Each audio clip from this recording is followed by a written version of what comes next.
नमस्कार। आइए सुनते हैं मुंशी प्रेमचंद की कहानी कप्तान साहब, मेरे यानी अवनीश राय की आवाज में। जगत सिंह को स्कूल जाना कुनैन खाने या मछली का तेल पीने से कम अप्रिय न था। वह सैलानी, आवारा, घुमक्कड़ युवक था। कभी अमरूद की बागों की ओर निकल जाता और अमरूदों के साथ माली की गालियां बड़े शौक से खाता। कभी दरिया की सैर करता और मल्लाहों की डोगियों में बैठकर उस पार के देहातों में निकल जाता। गालियां खाने में उसे मजा आता था। गालियां खाने का कोई अवसर वह हाथ से न जाने देता। सवार के घोड़े के पीछे ताली बजाना, एक्को के पीछे से पकड़कर अपनी ओर खींचना, बूढ़ों की चाल की नकल करना उसके मनोरंजन के विषय थे। आलसी काम तो नहीं करता, पर दुर्व्यसनों का दास होता है और दुर्व्यसन धन के बिना पूरे नहीं होते। जगत सिंह को जब अवसर मिलता घर से रुपए उड़ा ले जाता। नगद न मिलने तो बर्तन और कपड़े उड़ा ले जाने में भी उसे कोई संकोच न होता। घर में शीशियां और बोतलें थीं, वह सब उसने एक एक करके गुजड़ी बाजार पहुंचा दी। पुराने दिनों की कितनी चीजें घर पर पड़ी थीं, उसके मारे एक भी न बची। इस कला में ऐसा दक्ष और निपुण था कि उसकी चतुराई और पटुता पर आश्चर्य होता था। एक बार बाहर ही बाहर केवल कार्निसों के सहारे अपनी 2 मंजिला मकान की छत पर चढ़कर और ऊपर ही से पीतल की एक बड़ी थाली लेकर उतर आया। घर वाले को आहट तक न मिली। उसके पिता ठाकुर भगत सिंह अपने कस्बे के डाकखाने के मुंशी थे। अफसरों ने उन्हें शहर का डाकखाना बड़ी दौड़ धूप करने पर दिया था, किंतु भगत सिंह जिन इरादों से यहाँ आए थे उनमें से एक भी पूरा ना हुआ। उल्टी हानि यह हुई कि देहातों में जो भाजी, साग, उपले, ईंधन मुफ्त मिल जाते थे वे सब यहाँ बंद हो गए। यहाँ सबसे पुराना घराव था। न किसी को दबा सकते थे न सता सकते थे। इस दुर्वस्था में जगत सिंह की हथलपकियां बहुत अघर थीं। उन्होंने कितनी ही बार उसे बड़ी निर्दयता से पीटा। जगत सिंह भीमकाय होने पर भी चुपके से मार खा लिया करता था। अगर वह अपने पिता के हाथ पकड़ लेता तो वह हिल भी न सकते। पर जगत सिंह इतना सीना जोर न था। हाँ, मारपीट, घुड़की, धमकी किसी का भी उस पर असर न होता था।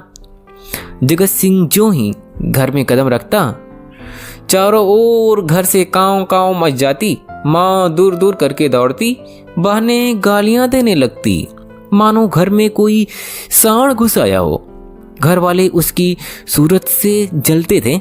इन तिरस्कारों ने उसे निर्लज्ज बना दिया था। कष्टों के ज्ञान से वह निर्द्वंद सा हो गया था। जहाँ नींद आ जाती वहीं पड़ रहा था। जो कुछ मिल जाता वही खा लेता। जो जो घर वालों को उसकी चोर कला की गुप्त साधनों का ज्ञान होता जाता वे उससे चौकन्ने होते जाते थे। यहाँ तक कि एक बार पूरे महीने भर तक उसकी दाल न गली। चरस वालों के कई रुपए ऊपर चढ़ गए।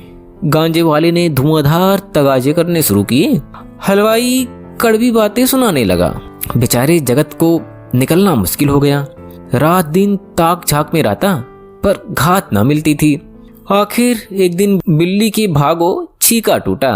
भगत सिंह दोपहर को डाकखाने से चले तो एक बीमा रजिस्ट्री जेब में डाल ली और जाने कौन हरकारा या डाकिया शरारत कर जाए तो घर आए तो लिफाफे को अचकन की जेब से निकालने की सुध न रही।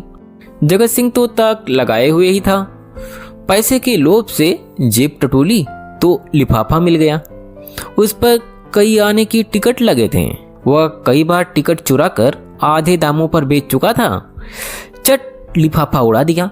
यदि उसे मालूम होता कि उसमें नोट है तो कदाचित वह न छूता, लेकिन जब उसने लिफाफा फाड़ डाला और उसमें से नोट निकल पड़े तो वह बड़े संकट में पड़ गया। वह फटा हुआ लिफाफा गला फाड़कर उसके दुष्कृत को धिक्कारने लगा। उसकी दशा उस शिकारी सी हो गई जो चिड़ियों का शिकार करने जाए और अनजाने में किसी आदमी पर निशाना मार दे। उसके मन में पश्चाताप था, लज्जा थी, दुख था, पर उसे भूल का दंड सहने की शक्ति न थी। उसने नोट लिफाफे में रख दिए और बाहर चला गया। गर्मी के दिन थे, दोपहर को सारा घर सो रहा था, पर जगत की आंखों में नींद न थी। आज उसकी बुरी तरह कुंदी होगी, इसमें संदेह न था कि उसका घर पर रहना ठीक नहीं। 10-5 दिन के लिए उसे कहीं खिसक जाना चाहिए, तब तक लोगों का क्रोध शांत हो जाता। लेकिन कहीं दूर गए बिना काम न चलेगा।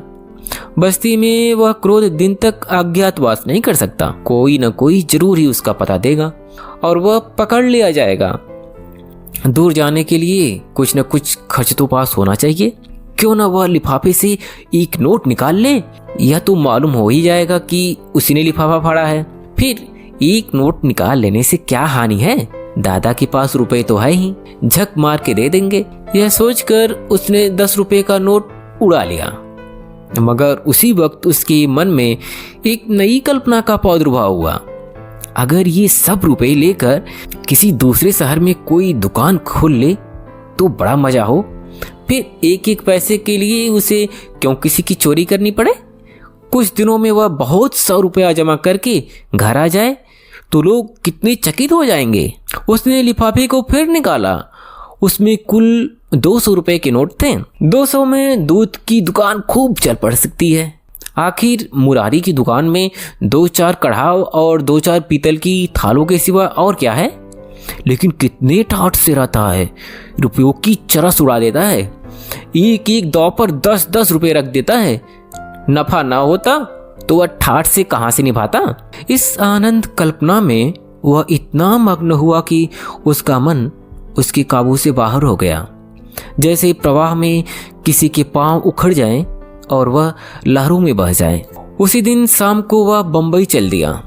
दूसरे ही दिन मुंशी भगत सिंह पर गबन का मुकदमा दायर हो गया। बंबई के किले के मैदान में बैंड बज रहा था और राजपूत रेजिमेंट के सजीले सुंदर जवान कवायद कर रहे थे।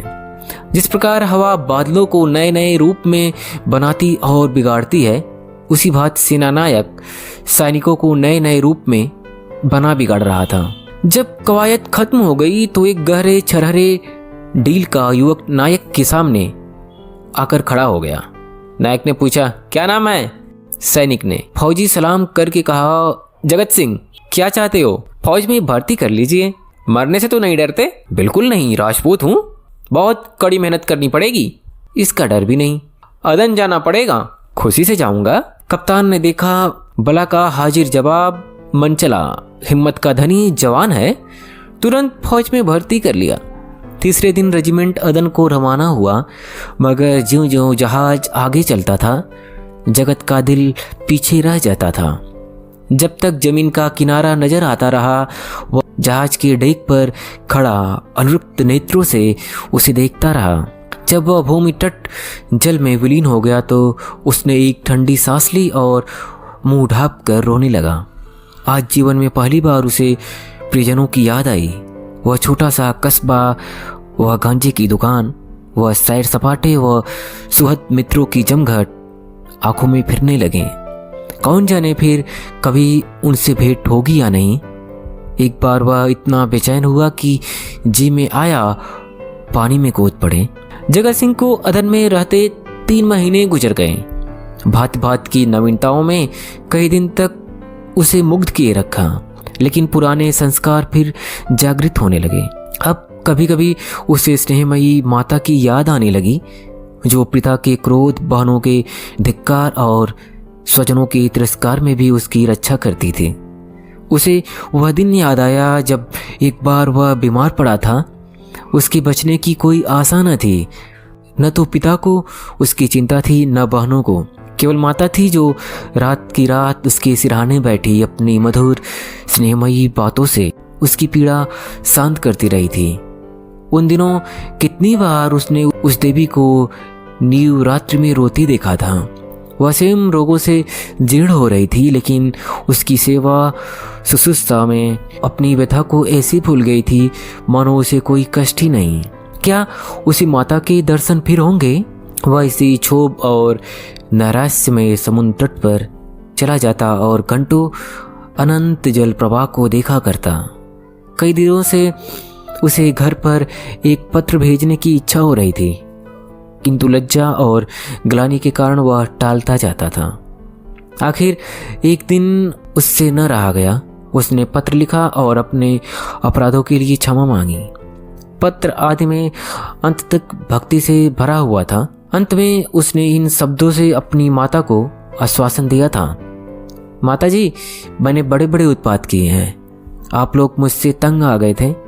मैं उन सारी भूलों के लिए सच्चे हृदय से लज्जित हूँ और आपको विश्वास दिलाता हूँ कि जीता रहा तो कुछ न कुछ करके दिखाऊंगा। तब कदाचित आपको मुझे अपना पुत्र कहने में संकोच न होगा। मुझे आशीर्वाद दीजिए कि अपनी प्रतीक्षा का पालन कर सकूं।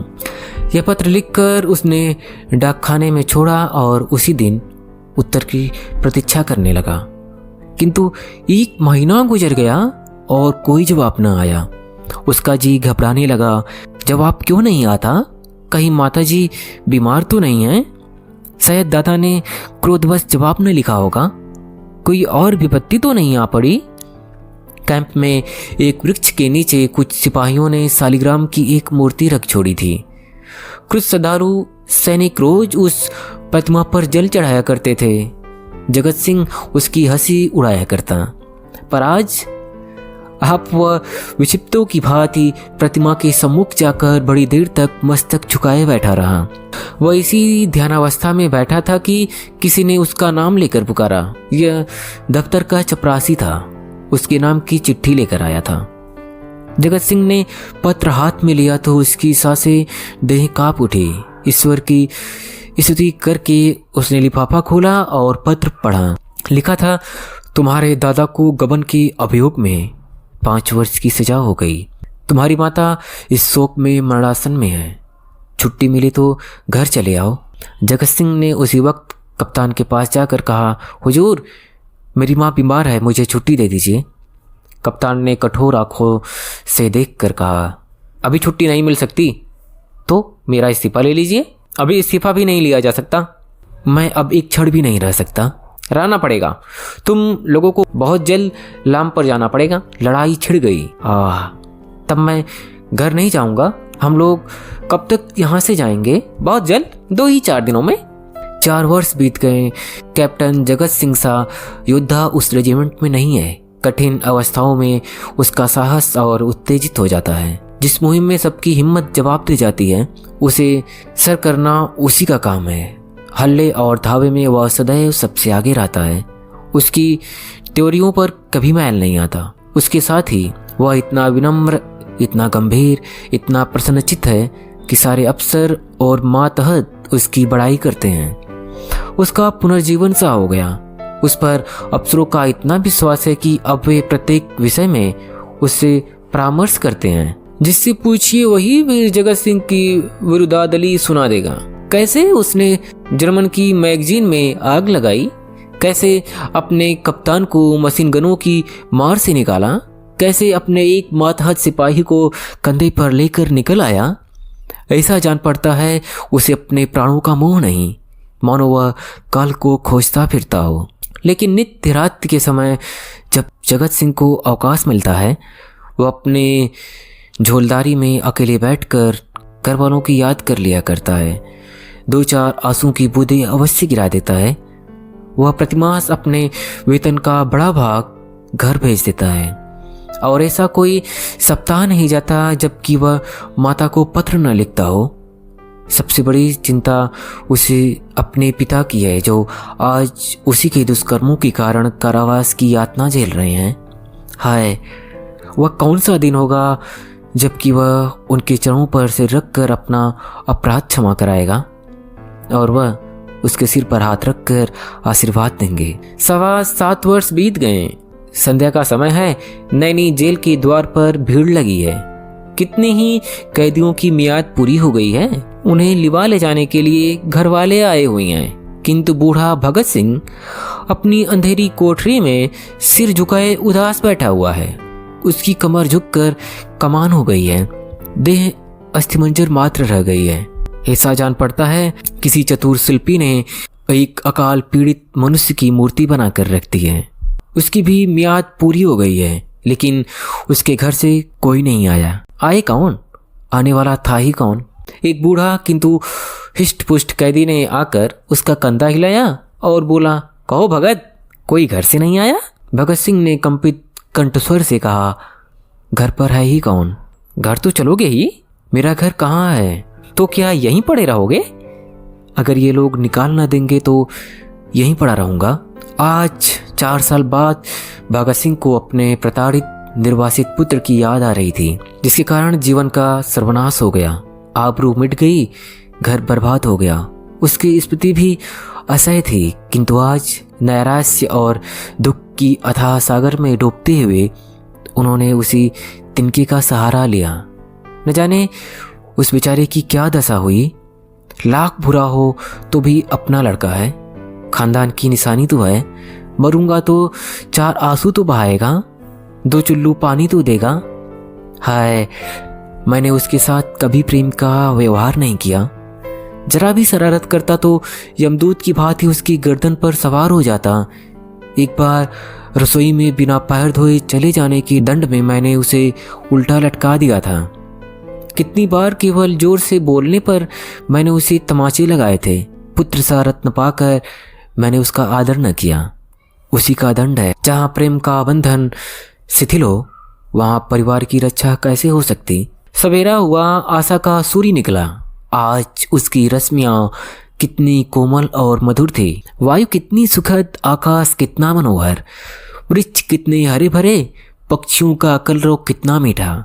सारी प्रकृति आशा के रंग में रंगी हुई थी, पर भगत सिंह के लिए चारों ओर घोर अंधकार था। जेल का अफसर आया। कैदी एक पंक्ति में खड़े हुए। अफसर एक एक का नाम लेकर रिहाई का परवान देने लगा। कैदियों के चेहरे आशा से प्रफुल्लित थे। जिनका नाम आता वह खुश खुश अफसर के पास जाता, परवान लेता, झुककर सलाम करता और तब अपने विपत्ति काल के संगियों से गले मिलकर बाहर निकल जाता। उसके घर वाले दौड़कर उसे लिपट जाते। कोई पैसे लुटा रहा था, कहीं मिठाइयाँ बांटी जा रही थी, कहीं जेल के कर्मचारियों को इनाम दिया जा रहा था। आज नरक के पुतले विनम्रता के देवता बने हुए थे। अंत में भगत सिंह का नाम आया। वह सिर झुकाए आहिस्ता आहिस्ता जेलर के पास गए और उदासीन भाव से परवाना लेकर जेल के द्वार की ओर चले, मानो सामने कोई समुद्र लहरें मार रहा हो। द्वार से बाहर निकलकर वह जमीन पर बैठ गए। कहाँ जाए? सहसा उन्होंने एक सैनिक अफसर को घोड़े पर सवार जेल की ओर आते देखा। उसकी देह पर खाकी वर्दी थी, सिर पर कारचोबी साफा अजीब शान से घोड़े पर बैठा हुआ था। उसके पीछे पीछे एक फिटन आ रही थी। जेल के सिपाहियों ने अफसर को देखते ही बंदूक संभाली और लाइन में खड़े होकर सलाम किया। भगत सिंह ने मन में कहा, एक भाग्यवान वह है जिसके लिए फिटन आ रही है और एक अभागा मैं हूँ जिसका कहीं ठिकाना नहीं। फौजी अफसर ने इधर उधर देखा और घोड़े से उतरकर सीधे भगत सिंह के सामने आकर खड़ा हो गया। भगत सिंह ने उसे ध्यान से देखा और तब जाकर चौंक कर उठ खड़े हुए और बोले, अरे बेटा जगत सिंह। जगत सिंह रोता हुआ उनके पैरों पर गिर पड़ा। अभी आप सुन रहे थे मुंशी प्रेमचंद की कहानी कप्तान साहब, मेरी यानी अवनीश राय की आवाज़ में। अगर आपको हमारी स्टोरी टेलिंग पसंद आए तो वीडियो को लाइक करिएगा।